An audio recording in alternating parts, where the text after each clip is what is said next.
স্বাগত বিরতিহীন সংবাদ রাত ৯টায় বাংলাদেশে। আপনাদের সঙ্গে আছি গোলাম কিবরিয়া এবং সাথে আছি আমি মাহমুদা মৌমিতা। শুরুতে জানিয়ে দিচ্ছে শিরোনামগুলো। দেশের টানা দ্বিতীয় দিন ৫,০০০-এর বেশি করোনা শনাক্ত, আরও ৪৫ জনের মৃত্যু। কাল থেকে বাসে অর্ধেক আসনে যাত্রী, ভাড়া বাড়ছে ৬০ ভাগ।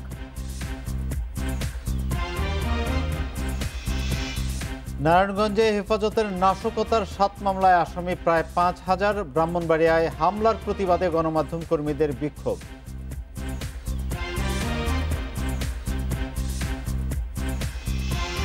এবং রাজধানীতে ২ কিশোর গ্যাংয়ের সংঘর্ষে একজন নিহতের ঘটনায় আটক ৩ সহযোগী, আরও ৩ জনকে খুঁজছে পুলিশ।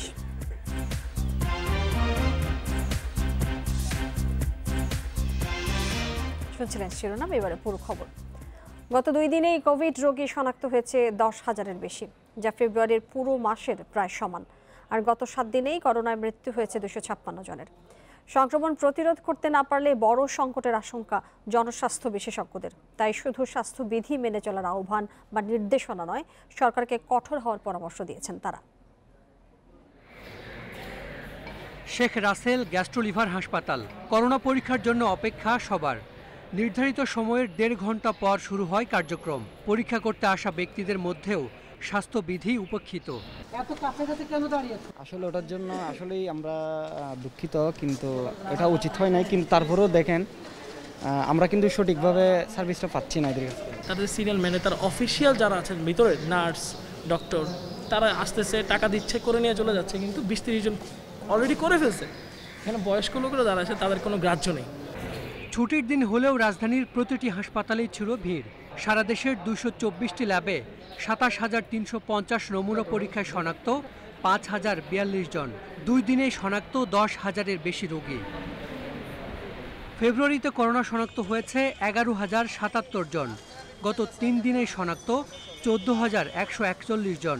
অর্থাৎ ফেব্রুয়ারির পুরো মাসের শনাক্তের চেয়েও ৩,০০০ বেশি রোগী শনাক্ত হয়েছে গত ৩ দিনেই। জনগণ তার দায়িত্ব পালন করবে এবং সরকার তার কার্যক্রম, মানে যেগুলো 18 দফা দাবি যেগুলো তারা পেশ করছেন, এগুলো উভয়ের সমন্বিত পদক্ষেপের মাধ্যমে যেন এগুলো চালু থাকে, সেটার জন্য যথাযথ ব্যবস্থা কিন্তু নিতে হবে। ফেব্রুয়ারিতে করোনায় মারা গেছেন ২৮১ জন, অথচ গত ৭ দিনে মারা গেছেন ২৫৬ জন। এখনই রাজধানীর কোনো সরকারি হাসপাতালে একটিও আইসিইউ বেড ফাঁকা নেই। এ অবস্থায় ১৮ দফার নির্দেশনাকে যথেষ্ট মনে করছেন না বিশেষজ্ঞরা। হটস্পটগুলোকে চিহ্নিত করে এলাকা ভিত্তিক লকডাউন দেওয়া দরকার। এবং শুধু তাই নয়, বিপণী বিতান যেগুলো রয়েছে, শপিং মল, সেখানে ৬ ঘন্টার জন্য খোলা রাখা উচিত। বাংলা একাডেমির বই মেলা চলছে, এটি স্থগিত হয়ে যাওয়া উচিত। এরকম যে অনেক কিছু রয়েছে আমরা লক্ষ্য করছি। ভাষাটার মধ্যে নিরুৎসাহিত করা হচ্ছে, মানা করা হচ্ছে, এরকম না। এটাকে এখন কঠোরভাবে দমন করতে হবে। এ পর্যন্ত করোনায় মারা গেছেন প্রায় ৯,০০০। গত ২৪ ঘন্টায় মৃত্যু ৪৫ জনের। এদের ৩৭ জনই ঢাকায়। Hasan Misbah, independent news, Dhaka. Corona সংক্রমণ ব্যাপকভাবে বাড়লেও স্বাস্থ্যবিধি মানাসহ সরকারের ১৮ দফার নির্দেশনা মেনে চলছেন না অধিকাংশ মানুষ। নির্দেশনা প্রয়োগে মাঠ পর্যায়ে দেখা যায়নি প্রশাসনের তৎপরতা। এ পরিস্থিতিতে স্বাস্থ্যবিধি মানা নিশ্চিতে নজরদারি বাড়ানোর উপর জোর দিয়েছেন জনস্বাস্থ্য বিশেষজ্ঞরা। করোনা সংক্রমণ বাড়ায় বাজার, শপিং মল, গণপরিবহনে অর্ধেক আসন ফাঁকা রাখা ও জনসমাগম সীমিত করা সহ ১৮ দফা নির্দেশনা জারি করে সরকার। এরই মধ্যে টানা ২ দিন দেশে করোনা শনাক্ত হয়েছে ৫,০০০-এর বেশি। তবে রাজধানীর কাঁচা বাজারগুলোয় মাস্ক ছাড়াই চলাফেরা করছেন বেশিরভাগ মানুষ। মানছে না সামাজিক দূরত্ব। এ বিষয়ে এক একজন দিচ্ছেন এক এক অজুহাত। যে আমাদের মাস্ক সাথে নিয়ে চলাচল করা দরকার, কারণ এই মুহূর্তে করোনা পরিস্থিতি অনেক বেড়ে গেছে। না আমি ওই মাস্ক সহযোগিতার সাথে কথা বলার জন্য বাথরুমে গেছিলাম, যে এই জন্য। এটা কি আপনার নিজের জন্য পড়া উচিত না? হ্যাঁ। কতটা দরকার বলেন তো? গুরুত্বপূর্ণ দরকার। মাস্ক ফিরে পড়ে গেছে তো, মাস্ক কিনবে এখন। সবজি, মাছ, মুদি, ফল বিক্রেতা সহ অধিকাংশ দোকানদারের মুখেই নেই মাস্ক, আর কেউ কেউ মাস্ক পরলেও তা নেই সঠিক স্থানে। এদিকে স্বাস্থ্যবিধি মানা হচ্ছে না রাজধানীর গণপরিবহনেও। মাস্কবিহীন যাত্রী তোলার পাশাপাশি নেই জীবাণুমুক্ত করার কোনো ব্যবস্থা। তবে মালিকপক্ষ বলছে বুধবার থেকে মেনে চলা হবে করোনা সতর্কতার সব নির্দেশনা। মাস্ক ছাড়া যেন কোনো যাত্রী গাড়িতে উঠতে না পারে, এই বিষয়গুলো নজর রাখার জন্য এবং 50% যাত্রী নিয়ে চলাচল করার জন্য আমরা এই নির্দেশনা দিয়েছি। আমরা আশা করি আগামীকালকে থেকে এই ব্যবস্থা কার্যকর হবে। করোনা মহামারীর বিষয়ে জনস্বাস্থ্যবিদরা বলছেন, সংক্রমণ নিয়ন্ত্রণে শুধু প্রজ্ঞাপন জারি করলেই চলবে না, স্বাস্থ্যবিধি মানার বিষয়টি নিশ্চিত করতে প্রশাসনের নজরদারি বাড়াতে হবে। দ্রুত ব্যবস্থা না নেওয়া হলে দেশে করোনা পরিস্থিতি আরও ভয়াবহ রূপ নিতে পারে। আমি মনে করি সরকারের শুধু প্রজ্ঞাপন জারি নয়, আইন প্রয়োগকারী সংস্থার মাধ্যমে এই সবাইকে শুধু গণপরিবহন নয়, সর্বক্ষেত্রে জনসাধারণকে স্বাস্থ্যবিধি মানতে বাধ্য করতে হবে। এদিকে চিকিৎসকরা বলছেন, করোনা রোগী বাড়ায় হাসপাতালগুলোয় আইসিইউ বেড ও অক্সিজেনের চাহিদা অনেক গুণ বেড়ে গেছে। সংক্রমণের লাগাম টেনে ধরা না গেলে রোগীর চাপে ভেঙে পড়তে পারে চিকিৎসা ব্যবস্থা। আল আমিন হোসেন, ইন্ডিপেন্ডেন্ট নিউজ, ঢাকা। করোনার সংক্রমণ বাড়ায় গণপরিবহনে অর্ধেক যাত্রী পরিবহনের নির্দেশনার পরিপ্রেক্ষিতে আগামীকাল থেকে বাসের ভাড়া 60% বাড়ানো হয়েছে। সকালে 2 সপ্তাহের জন্য এই সিদ্ধান্ত নেওয়ার কথা জানিয়েছেন সড়ক পরিবহন এবং সেতুমন্ত্রী ওবায়দুল কাদের। তবে 10 দিন আগে অগ্রিম টিকিট কেটে রাখার কারণে 50% যাত্রী পরিবহনের নির্দেশ আপাতত বাস্তবায়ন করা সম্ভব হচ্ছে না বলে জানিয়েছে রেল কর্তৃপক্ষ। প্রতিদিন অবনতি হচ্ছে করোনা পরিস্থিতির। 3 সপ্তাহের ব্যবধানে শনাক্তের হার 2% থেকে বেড়ে হয়েছে 18%। স্বাস্থ্য মন্ত্রণালয়ের তথ্য অনুযায়ী স্বাস্থ্যবিধি না মেনে জনসাধারণের অবাধ চলাচলের কারণে বেড়েছে সংক্রমণ। করোনা সংক্রমণ বেড়ে যাওয়ায় বুধবার থেকে দেশের সকল গণপরিবহনে অর্ধেক যাত্রী নেয়ার সাপেক্ষে 60% ভাড়া বৃদ্ধির সিদ্ধান্ত নিয়েছে সরকার। যাত্রীদের স্বাস্থ্যবিধি মানার বিষয়টিও নিশ্চিত করতে গণপরিবহনের মালিক শ্রমিকদের নির্দেশনা দেন সড়ক পরিবহন মন্ত্রী। সরকারের নির্দেশনা অনুযায়ী গণপরিবহনে স্বাস্থ্যবিধি মেনে চলা, অর্ধেক আসন খালি রাখা, হ্যান্ড স্যানিটাইজার ব্যবহার, শতভাগ মাস্ক পরার শর্তে বাস ভাড়ার হার 60% বৃদ্ধি করা হয়েছে। এদিকে রেল কর্তৃপক্ষ বলছে, 10 দিন আগের অগ্রিম টিকিট রাখার কারণে 50% যাত্রী পরিবহনের নির্দেশ আপাতত বাস্তবায়ন করা সম্ভব হচ্ছে না। তবে মঙ্গলবার থেকে অর্ধেক সিট ফাঁকা রেখে বাকি সিটগুলোর জন্য টিকিট বিক্রি করা হয়েছে। ফলে আগাম টিকিটের যাত্রী পরিবহন শেষ হলেই অর্ধেক যাত্রী নিয়ে চলবে ট্রেন, আর ভাড়া বাড়ছে না ট্রেনের যাত্রীদের জন্যে। আমাদের ঊর্ধ্বতন কর্তৃপক্ষ আমাদেরকে নির্দেশনা দিয়েছে যে 50% টিকিট বিক্রি করতে হবে এবং করোনা মোকাবেলা করার জন্য যে সমস্ত যেমন স্যানিটাইজার সামনে আমরা দিয়ে রাখছি, পটাশের পানি দিয়ে রাখছি, পাড়ায় যেন ভিতরে ঢুকে। সকল পরিবহনে চলাচলের সময় মাস্ক পরিধান ও হ্যান্ড স্যানিটাইজারের ব্যবহার বাধ্যতামূলক করার নির্দেশনাও দিয়েছে সরকার। Rishad Huda, independent news, Dhaka. DNCC corona isolation সেন্টারকে 1200 শয্যার করোনা হাসপাতালে রূপান্তরিত করা হচ্ছে। থাকছে 51টি আইসিইউ এবং 171টি এইচডিইউ সুবিধা। রোজার আগেই এই হাসপাতালে করোনা রোগী ভর্তি শুরু হবে বলে জানিয়েছে কর্তৃপক্ষ। মার্চে আশঙ্কাজনক হারে বেড়েছে করোনা রোগী। সরকারি হাসপাতালে চলছে আইসিইউ সংকট। কিছুদিন আগে 5টি সরকারি হাসপাতাল জরুরি ভিত্তিতে প্রস্তুত করার নির্দেশনা দিয়েছে স্বাস্থ্য মন্ত্রণালয়। এরই অংশ হিসেবে ডিএনসিসি করোনা আইসোলেশন সেন্টারকে এখন হাসপাতালে রূপান্তরিত করা হচ্ছে। গত বছর রাজধানীর মহাখালী ডিএনসিসি মার্কেটকে অস্থায়ী করোনা আইসোলেশন সেন্টার হিসেবে প্রস্তুত করা হয়, সেটি আর ব্যবহার হয়নি। বর্তমানে সেন্টারটি বিদেশগামী যাত্রীদের করোনা পরীক্ষার জন্য নমুনা সংগ্রহ করা হচ্ছে। প্রাথমিকভাবে 200 থেকে 250 শয্যা চালু করা হবে। ধীরে ধীরে সেটি 1200 শয্যার করোনা হাসপাতাল হবে। করোনার পেশেন্টের ট্রিটমেন্ট হবে, তো সুতরাং আমাদের যে অন্য যে সমস্ত পরিবর্তন করা, আমাদের ট্রায়ালস এরিয়া থেকে আরম্ভ করে আমাদের অনেক নিরাপত্তা বিষয় আছে, সেগুলি আমরা ব্যবস্থা করছি দ্রুততার সাথে। ভারী যন্ত্রপাতি, আমাদের মেডিসিন এবং অন্য যে বিভিন্ন ধরনের আমাদের যে সমস্ত জিনিস প্রয়োজন হবে, আমরা সেগুলোর জন্য চিঠি দিয়েছি, সেগুলি নিয়ে কাজ চলছে। আমরা হয়তো আশা করছি যে আগামী 2-3 দিনের মধ্যেই আমাদের এরা আসা শুরু করবে। করোনা চিকিৎসার জন্য নির্ধারিত হাসপাতালটি প্রস্তুত করতে জোর কাজ চলছে। আইসিইউ সুবিধা পাওয়া যাবে এই হাসপাতালে। চিকিৎসক, নার্স সহ প্রয়োজনীয় জনবল নিয়োগের প্রক্রিয়া চলছে বলে জানান কর্তৃপক্ষ। সেটার অক্সিজেন লাইন লাগাইতে হচ্ছে, এটাও আমরা কিন্তু করছি। ওটা অনেকখানি করা ছিল, ওটা এখন শেষ করা হবে। তো সেগুলি সব মিলে আমরা ধরছি যে উইদিন 10 days, আফটার 10 days আমরা অ্যাটলিস্ট রুগী নেওয়া শুরু করতে পারবো এবং সেখানে আইসিইউ পেশেন্ট যেগুলো হবে তাদের যাতে নিতে পারি সেইভাবে আমরা একটা প্রস্তুতি নিচ্ছি। 1200 শয্যার এই হাসপাতাল চালু হলে অনেকটা চাপ কমবে অন্য সরকারি হাসপাতালে। Mahmudul Hasan, independent news, Dhaka. Corona পরিস্থিতি নিয়ে কথা বলতে আমাদের সঙ্গে যুক্ত আছেন যুক্তরাজ্যের শেফিল্ড বিশ্ববিদ্যালয়ের গবেষক খন্দকার মেহেদী আকরাম। খন্দকার মেহেদী আকরাম, আপনাকে স্বাগত। বাংলাদেশে করোনার দ্বিতীয় ঢেউ আমরা ইতিমধ্যেই প্রবেশ করেছি। আমরা দেখেছি এর আগে যুক্তরাজ্যেও এই পরিস্থিতির মধ্যে দিয়ে গিয়েছে। বাংলাদেশে এখন যেটি সমস্যা হচ্ছে, সরকারি হাসপাতালগুলোতে আইসিইউ বেড খালি নেই, তাছাড়াও নানা রকম অবস্থার শিকার হচ্ছি আমরা। যুক্তরাজ্যে কিভাবে এগুলো ম্যানেজ করেছিল আপনার কাছে জানতে চাই, তাদের ব্যবস্থাপনাটা কেমন ছিল? ধন্যবাদ আমাকে আমন্ত্রণ জানানোর জন্য। আসলে যুক্তরাজ্যে ঠিক এইরকম ঘটনা কিন্তু ঘটেছিল। দ্বিতীয় ওয়েভের শুরুটাই যুক্তরাজ্যে হয়েছিল এমন ভাবে।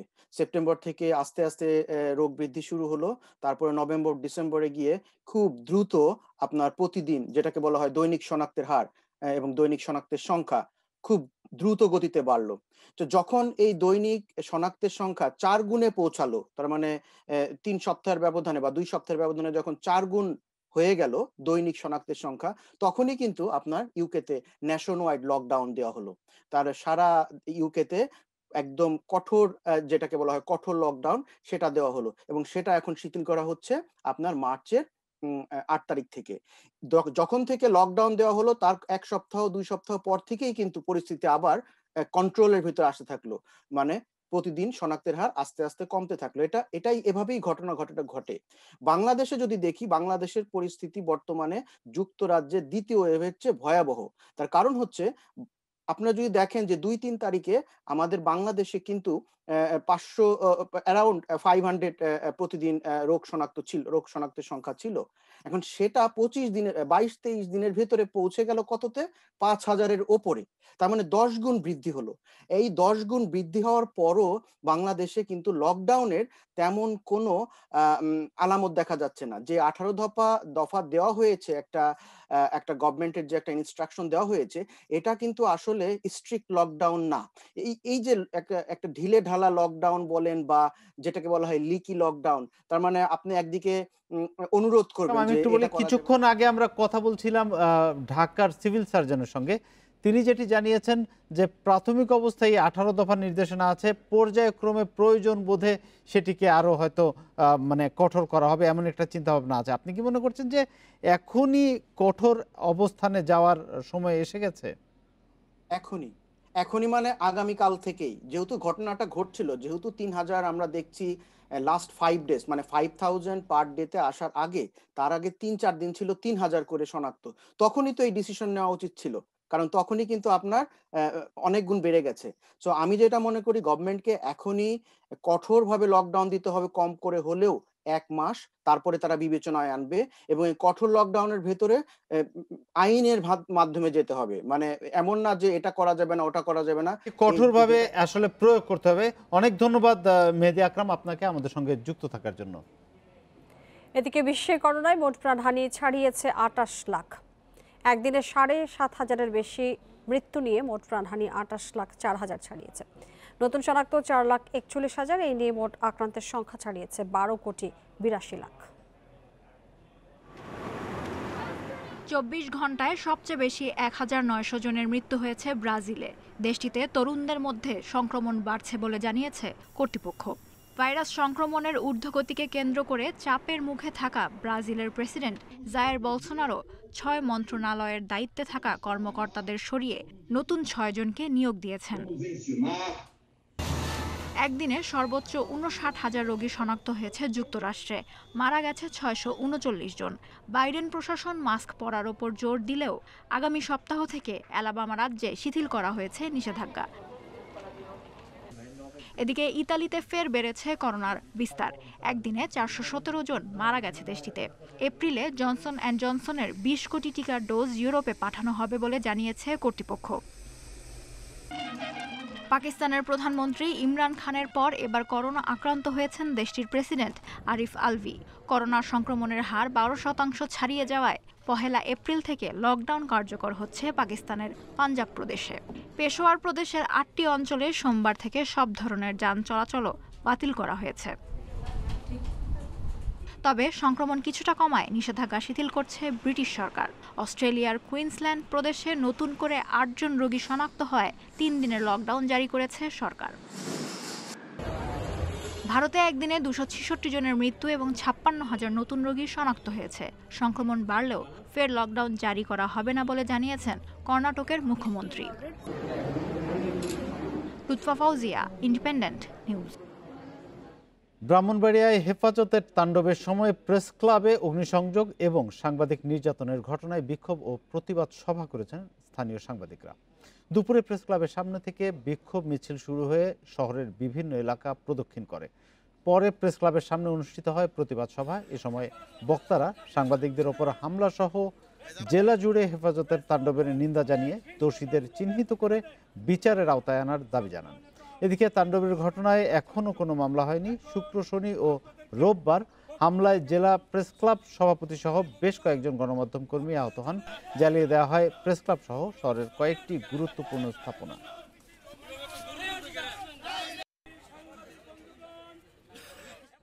নারায়ণগঞ্জে হেফাজতে ইসলামের তাণ্ডবের ঘটনায় 7টি মামলা হয়েছে। এসব মামলায় 140 জনের নাম সহ 4 থেকে 5,000 জনকে আসামি করা হয়েছে। গত রাতে এসব মামলা হয়েছে বলে জানিয়েছেন পুলিশ সুপার জায়েদুল আলম।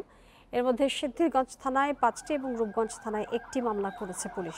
এছাড়া র্যাব বাদী হয়ে সিদ্ধিরগঞ্জ থানায় আরেকটি মামলা করেছে।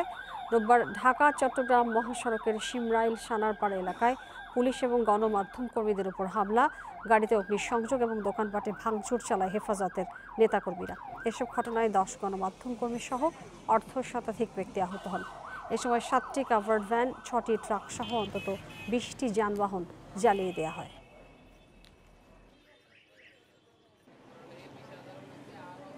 গতকালকে রাতে সিদ্ধিরগঞ্জ থানা পুলিশ বাদী হয়ে 5টি মামলা করেছে এবং 1টি মামলা করেছে র্যাব বাদী হয়ে। 5টি মামলার মধ্যে 4টি মামলাই সন্ত্রাস দমন আইনে এবং সাথে বিস্ফোরক দ্রব্যাদি আইন, এবং র্যাবের মামলাটিও সন্ত্রাস দমন আইনে মামলা হয়েছে। এই মামলায় প্রায় 136 জন এজাহার নামে আসামি আছে। এর বাইরেও অজ্ঞাত প্রায় 26-27 আসামি আছে। কিশোরগঞ্জ ও নওগাঁয় পুলিশের সঙ্গে বিএনপির সংঘর্ষ হয়েছে। এতে আহত হয়েছে পুলিশ সহ অর্ধশতাধিক মানুষ। মির্জা ফখরুলের দাবি, কয়েকদিনে বিএনপির বিক্ষোভ সমাবেশে হামলায় দলের 40 নেতাকর্মী গুলিবিদ্ধ হয়েছেন। রাজধানীতে সংবাদ সম্মেলনে তিনি আরও বলেন, হেফাজতের সাথে বিএনপির কোনো সম্পর্ক নেই, শুধু হত্যাকাণ্ডের প্রতিবাদ করেছে বিএনপি। পুলিশের সাথে হেফাজত কর্মীদের সংঘর্ষ ও প্রাণহানির প্রতিবাদে সারা দেশে বিক্ষোভ কর্মসূচি পালন করছে বিএনপি। এর অংশ হিসেবে কিশোরগঞ্জের একরামপুরে বিক্ষোভ মিছিল বের করে বিএনপি নেতাকর্মীরা।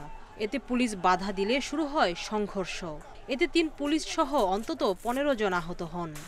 নিষেধ করার এক পর্যায়ে তারা আমাদের দিকে বৃষ্টির মতো ইট পাটকেল নিক্ষেপ করতে থাকে, লাঠি সোটা নিয়ে আমাদের উপর আক্রমণ করতে আসে। তখন আমরা পরিস্থিতির নিয়ন্ত্রণে গ্যাস শর্টগান আমরা ব্যবহার করে পরিস্থিতির নিয়ন্ত্রণে আনি। এই বিষয়ে একজনকে জিজ্ঞাসাবাদের জন্য আটক করা হয়েছে।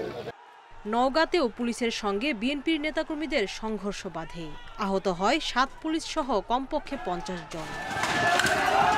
এদিকে চট্টগ্রামে পুলিশের সংঘর্ষের ঘটনায় নগর বিএনপির সভাপতি ডাক্তার শাহাদাত হোসেন সহ 57 জনের বিরুদ্ধে 2টি মামলা হয়েছে।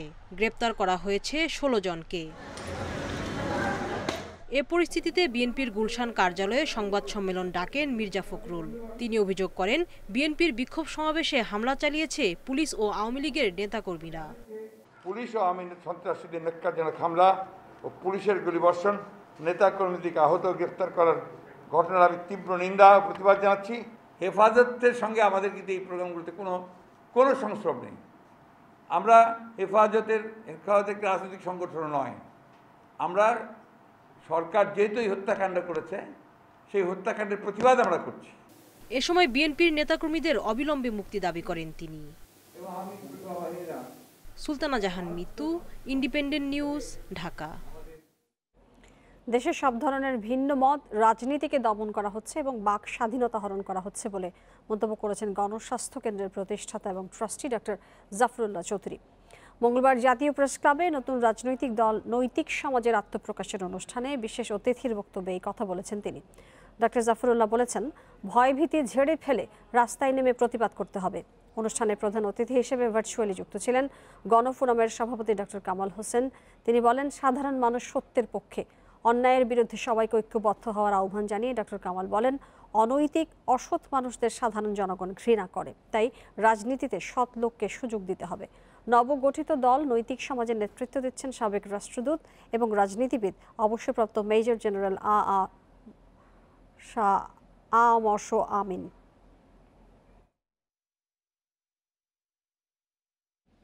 নিত্যপণ্যের ঊর্ধ্বমুখী দামে দিশেহারা কম আয়ের মানুষ, বিশেষ করে রমজানের বাজার নিয়ে শঙ্কিত ভোক্তারা। দাম তো কমছেই না, বরং প্রতিনিয়তই বাড়ছে কোনো না কোনো পণ্যের দাম। সরকারি নানা আশ্বাস এলেও তাতে এখন আর বিশ্বাস নেই ক্রেতাদের।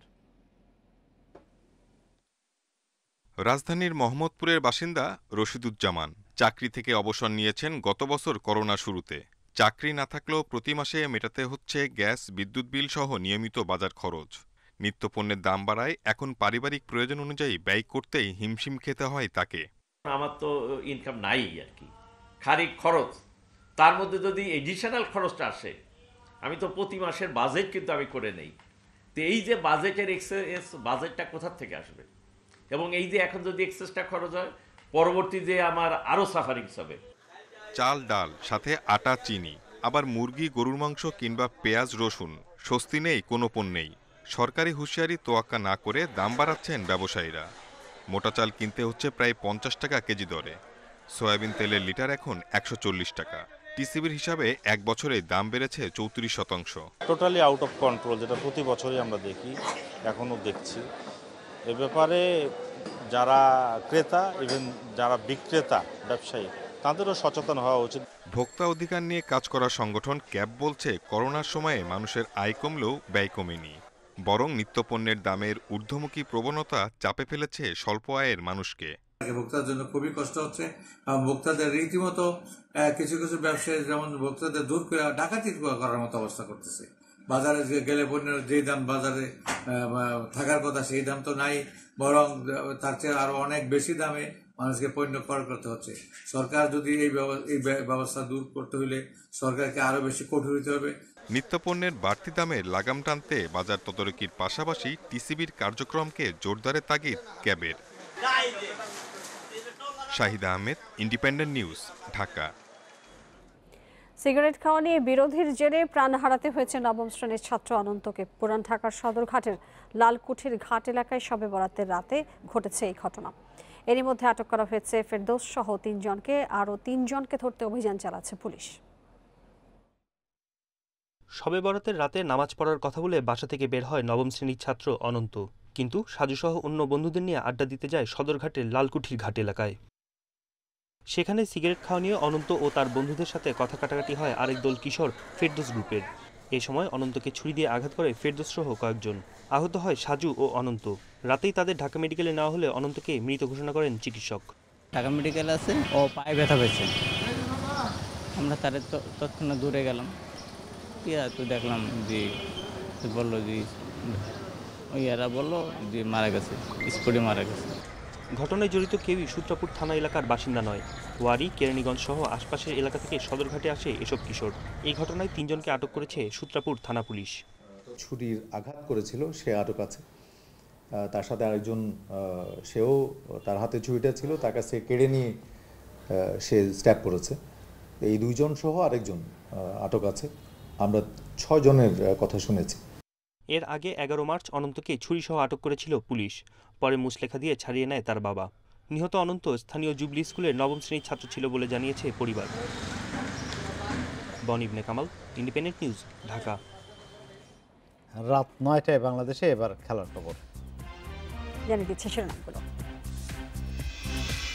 নেপিয়ারের সম্ভাবনা জাগিয়ে হারল বাংলাদেশ। ডিএল মেথডে টার্গেট নিয়ে বিভ্রাট অপেশাদার আচরণে ক্ষুব্ধ ডমিঙ্গো।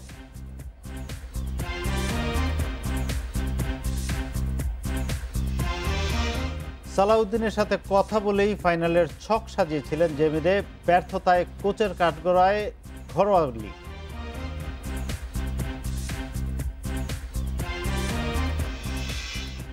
নিউজিল্যান্ডে ব্যর্থতার বৃত্তেই আটকে আছে বাংলাদেশ। নেপিয়ারের সম্ভাবনা জাগিয়েও দ্বিতীয় টি-20 হেরে সিরিজ হাতছাড়া হয়েছে। নিউজিল্যান্ড বৃষ্টি আইনে ম্যাচ জিতেছে 28 রানে। 170 রানের টার্গেটে সৌম্যের ঝোড়ো 50 আশার সঞ্চার করেছিল, তবে রানের চাপে দ্রুত উইকেট হারিয়ে 142-এ থেমেছে মাহমুদুল্লাহর দল। বৃষ্টি আইনে 16 ওভারে 148 টার্গেট, এমনটা জেনে উইকেটে বাংলাদেশের 2 ওপেনার। অথচ 1.3 ওভার খেলার পর চারদিকে অস্বস্তি, ছুটোছুটি। মাঠে খেলা বন্ধ, ম্যাচ রেফারির রুমে বাংলাদেশ ম্যানেজমেন্টের উপস্থিতি। জানা গেল টার্গেটে ভুল হয়েছে, হবে 16 ওভারে 170 রান। অবিশ্বাস্য এক ভুলের সাক্ষী হলো নেপিয়ার। এই ম্যাচেও কাটেনি লিটনের হতাশা, কিন্তু ব্যর্থতা জেরে সৌম্যের সেরাটা পাওয়া গেছে। 25 বলে 3-6 আর 5-4-এ করেছেন 50। তার ব্যাটে চড়েই স্বপ্ন দেখা বাংলাদেশে, কিন্তু নাইম শেখের সঙ্গে পার্টনারশিপ জমলেও তার স্লো ব্যাটিং শেষ পর্যন্ত বিপদ বাড়ায়। আর ব্ল্যাক ক্যাপ পেসারদের গতির সামনে অসহায়ত্ব স্পষ্ট মাহমুদুল্লাহ, আফিফ, মিঠুনদের। শেষ দিকে দরকার ছিল পাওয়ার হিটিং, কিন্তু সেটা না মেলায় লড়াই হলো, কিন্তু হারের বৃত্ত ভাঙা গেল না। এর আগে শুরুর মোমেন্টাম আসে মুস্তাফিজের বদলি হয়ে নামা তাসকিনের হাত ধরে। এলেনকে দ্রুতই ফেরানোর পর সাইফুদ্দিনের আঘাত, তার শিকার গাপটিল। আগের ম্যাচে খরচে শরীফুল এদিন ছিলেন নিয়ন্ত্রিত। ইনফর্ম কনওয়েকে ফিরিয়ে প্রথম আন্তর্জাতিক উইকেট শিকার বাহাতি এই পেসারের। মেহেদির ডাবল স্ট্রাইকে 111 রানে 5 উইকেট হারায় কিউইরা, কিন্তু সেই সুযোগ ধরে রাখা যায়নি। পুরো সিরিজে পিচ্ছিলি থেকে গেছে বাংলাদেশের ফিল্ডারদের হাত। ফিলিপসের 50-তে বিপদ সামলে নিয়ে বড় স্কোরের পথে এগোয় স্বাগতিকরা। 5 উইকেট 173 রানে বৃষ্টিতে খেলা আটকে যায়। ফেরার পর বাংলাদেশের সে নতুন টার্গেটের বিভ্রান্তি, আর সবশেষ 142 রানে আটকে বাংলাদেশের হার 28 রানে। Muhammad Nazim, independent news. ওয়ানডের পর টি-20তেও এক ম্যাচে আগেই সিরিজ হারল বাংলাদেশ। নেপিয়ারে পরাজয় ছাপিয়ে আলোচনায় ডিএল মেথড নিয়ে বিভ্রান্তি। এমন অপেশাদার আচরণে বিরক্ত tiger head coach Russell Domingo. আর এই ম্যাচ থেকে প্রাপ্তি খুঁজে শেষ টি-20তে ইতিবাচক থাকতে চান অধিনায়ক মাহমুদুল্লাহ রিয়াদ। নেপিয়ারের আবহাওয়া ভুগিয়েছে। ক্রিকেটের প্রতিষ্ঠিত নিয়মে দৃশ্যপটে ডাকওয়ার্থ লুইস মেথড। এদিন অবিশ্বাস্য এক বিভ্রান্তির সাক্ষী বাংলাদেশ। 16 ওভারে 148 টার্গেট, ব্যাটিং শুরুর পর বদলে হয়েছে 170। আয়োজকদের এমন অপেশাদার আচরণে বিরক্ত tiger head coach Russell Domingo. আমি এমন কোনো ম্যাচ দেখিনি যেখানে বৃষ্টির পর 2 ওপেনার টার্গেট না জেনে উইকেটে গেছে। 5 ওভার কিংবা 10 ওভারে আমাদের টার্গেট কত থাকবে সবই আমাদের জানা থাকার কথা ছিল। অথচ সেই তালিকা প্রিন্ট করার দেরির অজুহাত দিয়ে মাঠে নামানো খুব অপেশাদার আচরণ। আমি খুবই হতাশ। স্বভাবতই ব্যাটিং পক্ষের জন্য এমন সিদ্ধান্ত হতে পারে ছন্দপতনের কারণ, তবে বিষয়টিকে কাঠগড়ায় দাঁড় করাতে নারাজ মাহমুদুল্লাহ। দ্বিধা তো ছিলই, আমরা জানতাম না ডিএল মেথডের লক্ষ্য কত হচ্ছে। স্কোরবোর্ডের লক্ষ্যমাত্রা বারবার বদলে যাচ্ছিল, খেলা এমন হতেই পারে। চরম হতাশার সফর শেষের পথে, আর একটা টি-20 পর যেন হাফ ছেড়ে বাঁচা। যদিও শেষ সুযোগে ইতিবাচক থাকতে চান মাহমুদুল্লাহ। নাইম ও সৌম্য আমাদের মোমেন্টাম এনে দিয়েছিল, তবে অলরাউন্ড নৈপুণ্যে ম্যাচে পার্থক্য করে দিয়েছেন ফিলিপস। অস্বস্তির মাঝেও প্রাপ্তি, টপ অর্ডারের ফর্মে ফেরা। হোয়াইট ওয়াশ এড়াতে এটাই আত্মবিশ্বাসের রসদ। নিউজিল্যান্ডের মাঠ বড্ড অপয়া। আরও একটা সফর জয়শূন্য থাকার শঙ্কা এখন বাংলাদেশের সামনে। সাইদ সাদি, ইন্ডিপেন্ডেন্ট নিউজ। নেপালের কাছে শিরোপা হাতছাড়া হওয়ার হতাশা থেকে ম্যাচের পর রীতি ভেঙে গণমাধ্যমকে এড়িয়ে যান জাতীয় ফুটবল দলের কোচ জেমিডে। তবে একদিন পরে জানালেন বাফুফের সভাপতিকে জানিয়েই ফাইনালের পরিকল্পনা সাজিয়েছিলেন তিনি। ঘরোয়া লিগে ঠিক পজিশনে ফুটবলারদের না খেলতে পারাকে ব্যর্থতার কারণ হিসেবে দাঁড় করিয়েছেন জেমিডে। হারের হতাশায় প্রেস কনফারেন্স না করেই ফিরেছিলেন হোটেলে, মুখ বন্ধ রেখেছিলেন জেমি। একদিন পর অবশ্য গণমাধ্যমের মুখোমুখি হতে হয়েছে, দিয়েছেন ম্যাচ হারের ব্যাখ্যা। অবশ্যই আমি হতাশ। ফুটবলারদের সামর্থ্য অনুযায়ী ফাইনালের একাদশ সাজিয়েছিলাম। দেখুন, যতদিন লিগের ম্যাচে ফুটবলাররা পজিশন অনুযায়ী খেলতে পারবে না, ততদিন সমস্যা থেকেই যাবে। আমি বাফুফের সভাপতিকে আমার পরিকল্পনা জানিয়েছিলাম। ফাইনালের পরিকল্পনা সবাই জানতো। পরীক্ষা নিরীক্ষার সফর, এই ট্যাগ নিয়ে নেপালে নেমেছিলেন বাংলাদেশ কোচ। 3 ম্যাচেই নিজের পরিকল্পনাতেই অটুট থেকেছেন। বিশ্বকাপ বাছাইয়ের প্রস্তুতিতে কতটা সন্তুষ্ট জেমি? কিছু নতুন ফুটবলারদের পরখ করা গেছে, অনেকেই ভালো করেছে, ফাইনালের প্রেশার নিতে শিখেছে, এটা ভালো দিক। বিশ্বকাপ বাছাইয়ে এই ম্যাচগুলোর অভিজ্ঞতা কাজে লাগবে। তবে আশাবাদী জেমি জানিয়েছেন ট্রফি হাতছাড়ার বেদনা তাকেও ছুঁয়েছে। ম্যাচ জয়ের প্রত্যাশা আমার চেয়ে বেশি কেউ করে বলে আমি মনে করি না, কারণ দলের কোচ আমি। কিন্তু জুনে আমরা যদি একটি দুটি ম্যাচ ভালো করতে পারি তখন সবাই এই হার ভুলে যাবে। নেপাল থেকে ফিরে আপাতত লিগের ম্যাচে ব্যস্ত থাকবেন ফুটবলাররা, আর জুনের বিশ্বকাপ বাছাইয়ের 3 ম্যাচে সফল হওয়ার পরিকল্পনা সাজাতে হবে জেমিকে। Abidur Rahman, independent news, Kathmandu, Nepal. আর এই ছিল খেলার খবরে। এবার থাকছে অন্যান্য প্রসঙ্গ।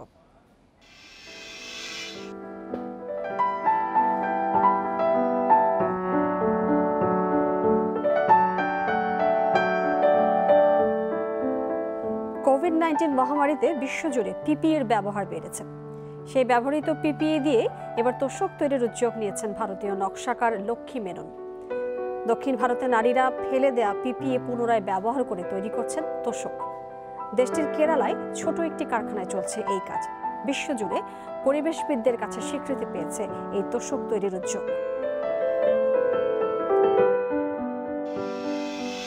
আর এই নিয়ে প্রতিবেদন থাকছে সংবাদের শেষ অংশে। চলে যাচ্ছে পরের খবরটিতে।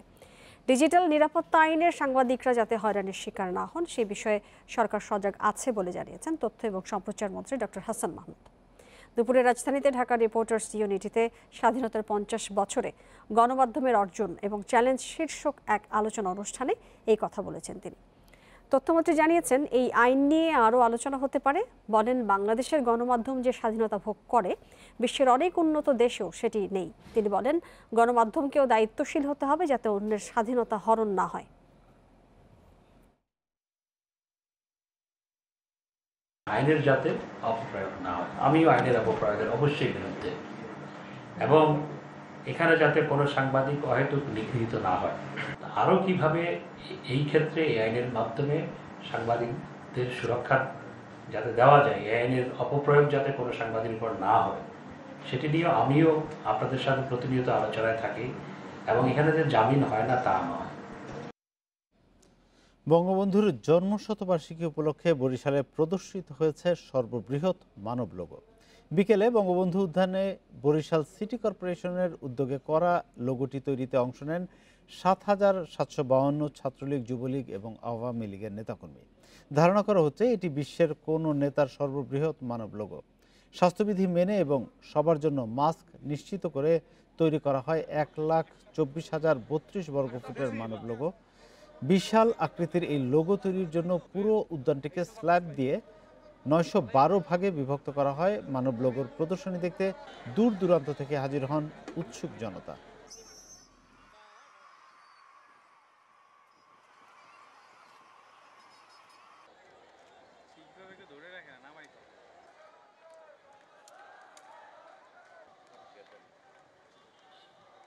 খুব সুন্দর হয়েছে, আর এইরকম এত মানুষ কোনো সময় দেখিনি, এত সুন্দর যে লোগোটা হয়েছে তা ভাষায় প্রকাশ করা যায় না। আমি যেটা মনে করি যে এটা মানব ধারা 1,58,000 স্কয়ার ফিট এর আগে পৃথিবীতে কোথাও হয় নাই। এর আগে আমাদের লক্ষ্য উদ্দেশ্য গিনিস বুক না, আমাদের লক্ষ্য উদ্দেশ্য জাতির জনকের প্রতি শ্রদ্ধা জানানো, সেটি আমরা অ্যাচিভ করেছি। আর আমাদের কোনো প্র্যাকটিস হয় নাই, কিছু নেই। সাধারণ নাগরিক হতে শুরু করে ছাত্রলীগ, যুবলীগ, আমাদের নেতাকর্মীরা যেভাবে অংশগ্রহণ করেছে, আমি ভেরি স্যাটিসফাইড। করোনা সংক্রমণ বৃদ্ধির মধ্যেই নওগাঁয় অনুষ্ঠিত হলো নিয়ামতপুর উপজেলা আওয়ামী লীগের ত্রিবার্ষিক সম্মেলন। কয়েক হাজার মানুষের সমাগম হওয়া ওই সম্মেলনে উপস্থিত ছিলেন খাদ্যমন্ত্রী সাধন চন্দ্র মজুমদার। সকালে নিয়ামতপুর উপজেলার সরকারি কলেজ মাঠে আয়োজিত ওই সম্মেলনে মন্ত্রী বলেন, দেশের উন্নয়ন অর্জন এবং সুনাম নষ্ট করতে এবং দেশকে অস্থিতিশীল করতে ধর্মান্ধ সাম্প্রদায়িক গোষ্ঠী নানান ধরনের ষড়যন্ত্র করছে। তাদের অপতৎপরতা প্রতিরোধ করতে দলের নেতাকর্মীদের সতর্ক থাকার আহ্বান জানিয়েছেন তিনি। মিথ্যা মামলায় নেতাকর্মীদের গ্রেপ্তার করে রিমান্ডে নির্যাতনের মাধ্যমে ডাকসুর সাবেক ভিপি নুরুল হক নূরের বিরুদ্ধে জবানবন্দি নেওয়ার চেষ্টা করছে পুলিশ। রাজধানীর পল্টনে এক সংবাদ সম্মেলনে এই অভিযোগ করেছে বাংলাদেশ ছাত্র অধিকার পরিষদ।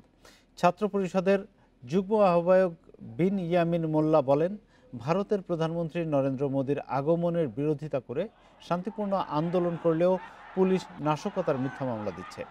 এ পর্যন্ত গ্রেপ্তার করা হয়েছে ৪৪ জনকে। গ্রেপ্তারকৃতদের রিমান্ডে এনে নির্যাতনও করা হচ্ছে বলে অভিযোগ তার। এছাড়াও সাদা পোশাকে দলের সিনিয়র নেতাদের উঠিয়ে নিয়ে আইন ভেঙে ৪৮ থেকে ৭২ ঘন্টা পর আদালতে হাজির করা হচ্ছে।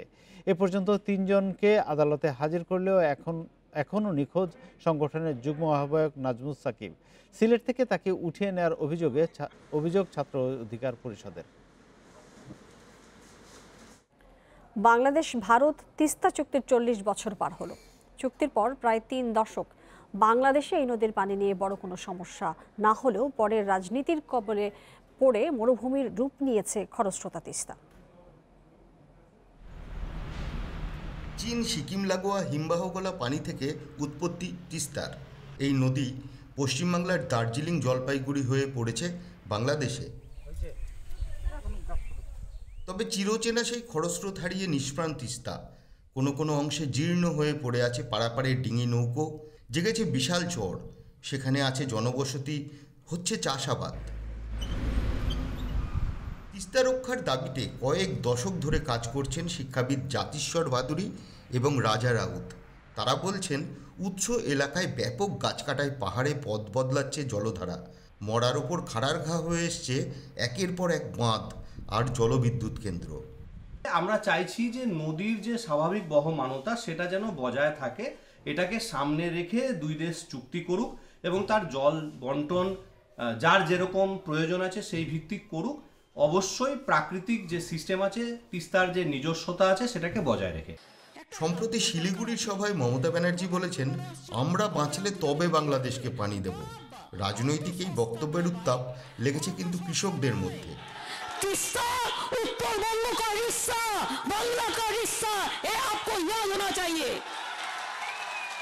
আমি তো বলিনি জল দেবো না, কিন্তু আমি খাবো তারপরে তো দেবো। ক্যানেল ট্যানেল করে এখন জল চতুর্দিকে ছড়াই দিচ্ছে, কিন্তু বর্ষার সময় জলটা ক্যানেলে উঠায় না। বর্ষার সময় টোটাল জলটা চলে আসে, তাতে পাটটার ভেঙে চুরে এপার ভাঙে ওই পার করে, এরকম করতে করতে মানে একেবারে শেষ করে দিয়েছে চরগুলাকে। রাজনীতির বাইরে এসে তিস্তা চুক্তির প্রতি সম্মান দেখানোর আহ্বান জানিয়ে উত্তরবঙ্গের রাজধানী খ্যাত শিলিগুড়ির মেয়র অশোক ভট্টাচার্য বলছেন, জাতীয় এই চুক্তি বাস্তবায়নে জ্যোতি বসু যে পথ দেখিয়েছেন তা অনুসরণ করতে হবে।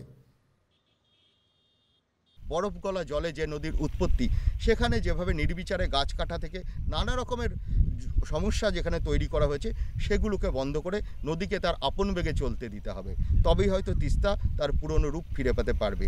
জয়দীপ সরকার, ইন্ডিপেন্ডেন্ট টেলিভিশন, জলপাইগুড়ি, ভারত। ২১শে বইমেলার ১৩তম দিনে বেড়েছে ক্রেতা দর্শনার্থীর উপস্থিতি। সরকারি ছুটির দিনে মেলা প্রাঙ্গণ ছিল জমজমাট, বিক্রি বাড়ায় খুশি প্রকাশকরা। তাদের আশা, শেষ ২ সপ্তাহে উপস্থিতি আরও বাড়বে। মঙ্গলবার ১১২টি সহ এ পর্যন্ত মেলায় এসেছে ১৬০০ নতুন বই। ছুটির দিনে বইপ্রেমীদের পদচারণায় মুখরিত বাংলা একাডেমি ও সোহরাওয়ার্দী উদ্যান প্রাঙ্গণ। কেউ এসেছেন পরিবারের সদস্যদের নিয়ে, কেউ বা বন্ধুদের সঙ্গে দল বেঁধে। সন্ধ্যার আগেই দর্শনার্থীদের পদভারে জমে ওঠে মেলা প্রাঙ্গণ। ইতিহাস এবং ঐতিহ্য ব্যাপারটা, এই ব্যাপার নিয়ে আমি বইগুলো পছন্দ করি, যেটা আমাদের পুরান ঢাকা ঐতিহ্য বা এইসব টাইপের বই নিয়ে আমি খুব পছন্দ করি, এটার জন্য আমি এখানে আসছি। এটা দ্বিতীয়বারের মতন এসেছি বই কিনতে আর কি, তো ভালো লাগছে এসে। 2টো কবিতার বই গিফট পেলাম, আশা করি পড়ে শেষ করব।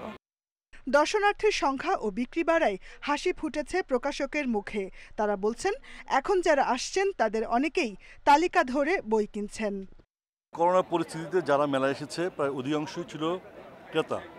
যেহেতু মেলাটা অনেক বড় জায়গায় হচ্ছে, এই জন্য হয়তো বোঝা যাচ্ছে না, কিন্তু প্রচুর মানুষ প্রবেশ করেছে এবং সবাই বই কিনে বাড়ি ফিরছে। আমরা আশা করছি আগামী শুক্রবার থেকে বেচাকেনা আরও ভালো শুরু হয়ে যাবে। এদিকে করোনা সংক্রমণ নিয়ন্ত্রণে সরকারের 18 দফা নির্দেশনার পর বইমেলা নিয়ে করণীয় ঠিক করতে সংস্কৃতি মন্ত্রণালয়কে চিঠি পাঠিয়েছে বাংলা একাডেমি। মেলায় স্বাস্থ্যবিধি মেনে চলার ওপরও দেয়া হয়েছে জোর। Jahanara Parvin, independent news, Dhaka. ভারতের পশ্চিমবঙ্গের বিধানসভা নির্বাচনে সবার নজর নন্দীগ্রামে। স্বয়ং তৃণমূল কংগ্রেস নেত্রী মমতা ব্যানার্জি এই আসনের প্রার্থী, আর প্রতিদ্বন্দ্বী তারই দল ছেড়ে বিজেপিতে যাওয়া শুভেন্দু অধিকারী। ভোটের প্রচারে শুভেন্দুর সঙ্গে যোগ দিয়েছেন কেন্দ্রীয় সরকারের মন্ত্রীসহ তারকারা। অন্যদিকে পায়ের চোট নিয়েও নন্দীগ্রামে টানা সভা সমাবেশ করে যাচ্ছেন মমতা। পশ্চিমবঙ্গের বিধানসভা নির্বাচনের দ্বিতীয় ধাপের ভোট বৃহস্পতিবার। শেষ দিনের প্রচারে বিজেপি প্রার্থী শুভেন্দু অধিকারীকে সঙ্গে নিয়ে নন্দীগ্রামে ভারতের স্বরাষ্ট্রমন্ত্রী অমিত শাহ করেছেন 4টি রোড শো। সংবাদ সম্মেলনে অমিত শাহ জানান, নন্দীগ্রামে মমতাকে সরালেই বাংলায় পরিবর্তন সম্ভব। তার দাবি, বড় ব্যবধানে জিতবেন শুভেন্দুই। এ সময় রাজ্যে নারীদের সুরক্ষা নিয়েও প্রশ্ন তুলেন অমিত শাহ। नंदीग्राम में ममता दीदी को हराने से पूरे बंगाल में परिवर्तन अपने आप हो जाएगा। নন্দীগ্রামে মমতাকে হারালেই পুরো বাংলায় পরিবর্তন আসবে। আমি যখন এখানে এসেছি দুঃখজনক খবর পেয়েছি। মমতা যেখানে বাড়ি ভাড়া করে থাকছেন সেখান থেকে 5 কিলোমিটারের মধ্যে এক নারী ধর্ষণের শিকার হয়েছেন। নারীর সুরক্ষা নিয়ে সোচ্চার মমতা কি করছেন? আপনি থাকা অবস্থায় এমন ঘটনা কিভাবে ঘটল? একই দিনে আরও বেশ কটি কর্মসূচি করেন শুভেন্দু। শেষ বেলায় শুভেন্দুর সমর্থনে রোড শো করেন জনপ্রিয় তারকা মিঠুন চক্রবর্তী। এদিকে ভোটের প্রচারে মঙ্গলবারও জনসভা করেন তৃণমূলের প্রার্থী মমতা বন্দ্যোপাধ্যায়। তার প্রচারের কয়েক জায়গায় বিজেপির সমর্থকদের জয় শ্রীরাম স্লোগানে দুপক্ষের মধ্যে উত্তেজনা ছড়িয়ে পড়ে। তবে সমর্থকদের শান্ত থাকার পরামর্শ দেন তৃণমূল নেত্রী। ভোট করতে এসছে, চলে যাবে। ভোটের সময় একটু কষ্ট করে শান্তিপূর্ণভাবে, কোনো দাঙ্গাতে না গিয়ে, কোনো সংঘাতে না গিয়ে, কোনো ঝগড়ায় না গিয়ে, কোনো পড়োচড়ায় পা না দিয়ে, শুনুন, মাথায় রাখবেন, কুল কুল তৃণমূল, ঠান্ডা ঠান্ডা কুল কুল, আর ভোট পাবে জোড়া ফুল, ঠিক আছে? এর আগে নন্দীগ্রামে গণহত্যার জন্য শুভেন্দু ও তার বাবার উপর দায় চাপান মমতা। তবে এতদিন এর দায় দিয়ে আসছিলেন সাবেক মুখ্যমন্ত্রী বুদ্ধদেব ভট্টাচার্যকে। এতেই সমালোচনায় পড়েন মমতা। অডিও বার্তায় বাংলাকে বাঁচানোর আকুতি জানিয়ে বাম মোর্চার বুদ্ধদেব বলেন, তৃণমূল ও বিজেপির রেশারেশিতে হুমকিতে পশ্চিমবঙ্গ। পশ্চিমবাংলাকে বিপদ থেকে রক্ষা করুন, গণতান্ত্রিক ধর্মনিরপেক্ষ সরকার তৈরি করে পশ্চিমবঙ্গে নতুন ইতিহাস তৈরি করুন। সায়রা খান, ইন্ডিপেন্ডেন্ট নিউজ। মিয়ানমারের সেনা অভ্যুত্থান বিরোধী বিক্ষোভে পুলিশের গুলিতে মোট প্রাণহানি দাঁড়ালো 510 জনে। এর মধ্যে সোমবার আরও 14 বিক্ষোভকারী নিহত হয়। এদিকে আজ নতুন এক কর্মসূচি গার্বেজ স্ট্রাইক শুরু করেছে গণতন্ত্রকামীরা। 1 ফেব্রুয়ারি সেনা অভ্যুত্থানের পর মিয়ানমারের সবচেয়ে রক্তক্ষয়ী দিন ছিল শনিবার। প্রথমে 114 জনের প্রাণহানির কথা জানানো হলেও ওই দিন আইনশৃঙ্খলা বাহিনীর গুলিতে 141 জন নিহত হয়েছে বলে জানিয়েছে বেসরকারি সংস্থা assistance association for political prisoners. নিহতদের মধ্যে অন্তত 12 জন শিশু ছিল। এমন ভয়াবহ সহিংসতার দিনেও সশস্ত্র বাহিনী দিবস উদযাপনে জমকালো পার্টির আয়োজন করেছিলেন অভ্যুত্থানে নেতৃত্ব দেয়া সেনাপ্রধান মিন অং লাইং। এ নিয়ে চলছে সমালোচনার ঝড়। সোমবার বিক্ষোভে পুলিশের গুলিতে নিহত হয় 14 জন। এর মধ্যে ইয়াঙ্গুনের দাগনেই মারা যায় 8 জন। এদিকে মঙ্গলবার নতুন এক কর্মসূচি শুরু করেছে জান্তা বিরোধীরা। গার্বেজ স্ট্রাইক নামের এই কর্মসূচিতে নাগরিকদের ঘরের আবর্জনা রাস্তায় ফেলে সেনাবাহিনীর বিরুদ্ধে প্রতিবাদ করার আহ্বান জানানো হয়েছে। মিয়ানমারের ওপর চাপ বাড়াতে দেশটির সাথে সব ধরনের বাণিজ্যিক সম্পর্ক ছিন্ন করেছে যুক্তরাষ্ট্র। মিয়ানমারের রাজনৈতিক পরিস্থিতি স্থিতিশীল না হওয়া পর্যন্ত এই সিদ্ধান্ত বলবৎ থাকবে। এদিকে মিয়ানমার থেকে পালিয়ে যাওয়া শরণার্থীদের খাবার ও আশ্রয় না দেওয়ার নির্দেশ দিয়েও তা প্রত্যাহার করেছে ভারতের মণিপুর রাজ্য সরকার। দেশটির সীমান্ত দিয়ে অবৈধভাবে প্রবেশ বন্ধের জন্য 5 জেলায় এই আদেশ জারি করা হয়। অবশ্য পরে সমালোচনার মুখে সে নির্দেশ প্রত্যাহার করে রাজ্য সরকার। তবে মিয়ানমারের কারেন প্রদেশ থেকে পালিয়ে যাওয়া শরণার্থীদের ফেরত পাঠানোর অভিযোগ অস্বীকার করেছে থাইল্যান্ড। সাদিয়া ফ্রেন, ইন্ডিপেন্ডেন্ট নিউজ। বিশ্ব স্বাস্থ্য সংস্থা কোভিড-19কে মহামারী ঘোষণার পর পার হয়েছে 1 বছর। মহামারীর এই সময়ে স্বাস্থ্য সুরক্ষার জন্য পিপিইর চাহিদা এবং ব্যবহার বেড়ে যায়। সেই পিপিই দিয়ে এবার তোষক তৈরির উদ্যোগ নিয়েছেন ভারতীয় এক নকশাকার লক্ষ্মী মেনন। দক্ষিণ ভারতের নারীরা ফেলে দেয়া পিপিই পুনরায় ব্যবহার করে তৈরি করছেন তোশক। আর এই উদ্যোগের নেতৃত্ব দিচ্ছেন পিওর লিভিং সংস্থার প্রতিষ্ঠাতা ও নকশাকার লক্ষ্মী মেনন। কেরালার ছোট একটি কারখানায় বানানো হচ্ছে এই তোশক। ভারতের বিভিন্ন কারখানায় মাস্ক, গ্লাভস ও পিপিই তৈরির সময় প্রচুর অপচয় দেখতে পান মেনন। এছাড়াও তিনি হাসপাতালে শয্যার ঘাটতিও দেখেছেন। বিশ্বে এখন পর্যন্ত 12 কোটির বেশি মানুষ করোনায় আক্রান্ত হয়েছে। সবচেয়ে বেশি ক্ষতিগ্রস্ত দেশগুলোর একটি ভারত।